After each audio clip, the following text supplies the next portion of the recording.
Good morning. Good morning. ഹസ്ബൻഡും മോനും വന്നോ മഞ്ജു? ഓ വന്നിണ്ട്. സിനിമ ഉടനെ എങ്ങനെ ഉണ്ടാവോ? ഓ ആർക്കറിയാം എന്റെ മാഷെ. എന്തായാലും മഞ്ജുവിനെ സമ്മതിക്കണം. സിനിമ എന്ന് പറഞ്ഞിങ്ങനെ ഊരുറ്റി നടക്കുന്ന ആളെ സഹിക്കുന്നുണ്ടല്ലോ. അതിനൊക്കെ എന്റെ ആള് 5 മണിക്ക് ബാങ്ക് അടച്ച 5:30 വീട്ടിലെത്തും. അല്ലെങ്കിലേ മാനേജർ വിവരം അറിയും. Good morning. Good morning. Bindu teacher ഒന്ന് വൈകിയ.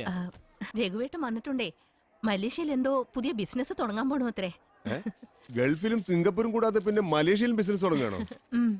കഴിഞ്ഞ പ്രാവശ്യത്തെ പോലെ വല്ല ലേബർ വിസയും കൊണ്ടുവന്നിട്ടുണ്ടോ? നമ്മുടെ ഒറ്റപ്പാലം ഉണ്ണിക്ക് പറ്റിയ വല്ല വിസ ഉണ്ടാവും. ടീച്ചറെ, ബിന്ദു ടീച്ചർ ഒന്ന് മുറുക്കി പിടിച്ചേക്ക്. കൊള്ളാവുന്ന വിസ വല്ലതും വരികയാണെങ്കിൽ ഗൾഫിലേക്ക് കയറ്റിവിടാലോ. ഉണ്ണേട്ടൻ നാട് വിട്ടു പോവില്ല. ബെസ്റ്റ്. ഉണ്ണി ഗൾഫിൽ പോയിട്ട് എന്തിനാ? അവിടെ ഈ നാടകവും സിനിമയൊന്നും ഇല്ലല്ലോ. അത് ശരിയാ.